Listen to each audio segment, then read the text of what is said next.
Hello friends, welcome to our channel. పరమేశ్వరుడి యొక్క నివాసము కైలాస పర్వతం. త్రిమూర్తులలో ఒక్కడైనటువంటి ఆ శివుడు నిత్యం తపస్సులో ఉండేవాడు. కైలాస పర్వతానికి సమీపంలోనే హిమవంతుడి యొక్క రాజ్యం ఉండేది. హిమవంతుడి యొక్క భార్య అప్సరస మేనకకు జన్మించింది ఈ పార్వతి. పర్వతరాజు కుమార్తె కాబట్టి ఆమెకు పార్వతి అని పేరు పెట్టారు. పార్వతి చాలా అల్లారు ముద్దుగా పెరిగింది. ఆటపాటలతో చిన్నప్పటి నుంచి పెరుగుతూ ఉన్నా కూడా పార్వతికి చిన్నప్పటి నుంచి శివుణ్ణి వివాహం ఆడాలనే కోరిక మాత్రం చాలా బలంగా ఉండేది. పార్వతి వివాహ యోచనలో ఉన్నటువంటి హిమవంతుడి దగ్గరికి నారద ముని హిమవంతుడి ఆస్థానానికి వెళ్తాడు. పార్వతిని చూడగానే ఆమె మదిలో ఉన్న కోరికను తెలుసుకున్న నారద ముని హిమవంతుడితో ఇలా అన్నాడు: మహారాజు గారు, పార్వతికి శివుణ్ణి తప్ప వేరే వారిని చేసుకోవాలన్న ఆలోచన ఆమె మనసులో లేదు అని చెప్పాడు. పర్వతరాజు ఎంత చెప్పినా కూడా పార్వతి వినలేదు. పరమేశ్వరుని తప్పానని ఎవరిని చేసుకోనని మొండిపట్టింది. శివునికి ఎల్లప్పుడూ సేవ చేసుకుంటానని చెప్పడంతో పర్వతరాజు చేసేదేమి లేక పార్వతిని శివుని దగ్గరికి తీసుకెళ్లాడు. తన కుమార్తె పార్వతి యొక్క కోరికను శివునికి చెప్పాడు. శివుడు దీనికి ఒప్పుకోవడంతో పార్వతి రోజు శివుడికి పూజలు పురస్కారాలు చేసేది. అదే సమయంలో తారకాసురుడు అనే రాక్షసుడు స్వర్గాన్ని ఆక్రమించాడు. అయితే ఇంతకు ముందే తారకాసురుడు ఒక వరం పొందాడు. శివుని యొక్క కుమారుడి చేతిలోనే తారకాసురుడు మరణిస్తాడని తారకాసురుడికి వరం ఉంది. ఇక్కడ తారకాసురుడిని చంపాలంటే శివుని వివాహం అనేది ఖచ్చితంగా జరగాల్సిందే. ఈ విషయం బ్రహ్మదేవునికి ముందే తెలుసు. ఈ బ్రహ్మదేవుడు మన్మధుడిని కలిసి శివుని యొక్క తపస్సును భగ్నం చేసి పార్వతీదేవిని వివాహం చేసుకోవాలని, అలాంటి సిచ్యువేషన్ ని అనుకూల పరిస్థితిని నువ్వు తీసుకురావాలని మన్మధుడికి బ్రహ్మదేవుడు చెప్పాడు. వెంటనే మన్మధుడు తన భార్యటువంటి రతిదేవితో కలిసి కైలాసానికి బయలుదేరాడు. తపస్సులో మునుగున్నటువంటి శివుణ్ణి చూసి మన్మధుడు మొదట భయపడ్డాడు. అసలు ఇంత ఘోర తపస్సు చేస్తున్న శివుని తపస్సును నేనెలా భగ్నం చేయగలుగుతానని ఆలోచన పడ్డాడు.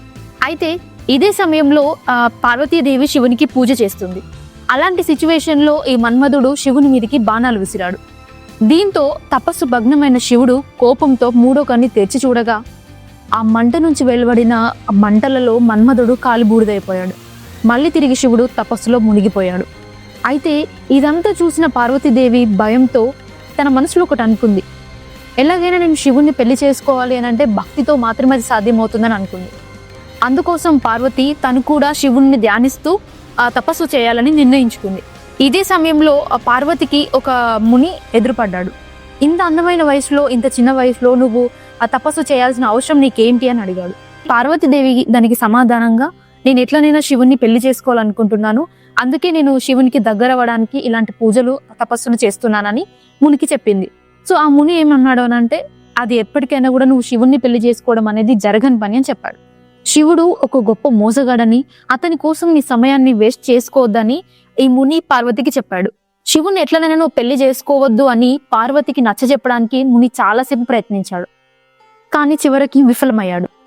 ఇట్లా శివుని మీద ఇన్ని అబద్ధాలు చెప్తున్న ముని మీద పార్వతి చాలా కోపం తెచ్చుకుంది. చివరికి ఆ ముని తన నిజ స్వరూపాన్ని ప్రదర్శించాడు.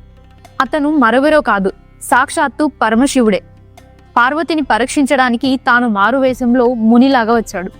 పరమేశ్వరుని చూసి పార్వతి చాలా ఆనందపడింది. పార్వతిని పెళ్లి చేసుకోవడానికి కూడా శివుడు అంగీకరించాడు. పార్వతి శివుడి యొక్క నిర్ణయం తెలుసుకున్న సప్త ఋషులు హిమవంతుడి దగ్గరికి వెళ్లి తన కుమార్తెను వివాహానికి పంపించాలని కోరారు. పార్వతి పరమేశ్వరుల వివాహము చాలా వైభవంగా జరిగింది. పెళ్లైన తర్వాత దేవతలందరూ కలిసి పరమశివుడి దగ్గరికి వెళ్లి బ్రహ్మదేవుడి యొక్క ఆజ్ఞను మన్మధుడు తూచా తప్పకుండా చేశాడు అని శివునికి తెలియజేశాడు. అతనిని తిరిగి బ్రతికించమని చాలా వేడుకున్నారు. దేవతలందరి కోరిక మేరకే మన్మధుడిని తిరిగి శివుడు మళ్ళీ బ్రతికించాడు. ఇలా కొద్ది కాలానికే శివపార్వతులకు ఒక కుమారుడు జన్మించాడు. అతడే కుమారస్వామి. ఇలా 6 ముఖాలతో జన్మించిన అతన్ని షణ్ముఖుడు అని కూడా పిలుస్తాడు. శివపార్వతుల కుమారుడు వినాయకుడు. విష్ణు అధిపతి బాలుడిగా ఉన్న సమయంలోనే కుమారస్వామి దేవతలకు నాయకుడై తారకాసురుణ్ణి చంపేస్తాడు. ఆంధ్రదేశంలోని శ్రీశైలం, ద్రాక్షారామం, శ్రీకాళహస్తి, వేములవాడ తదితర ప్రాంతాలలో ప్రసిద్ధ శివాలయాలున్నాయి.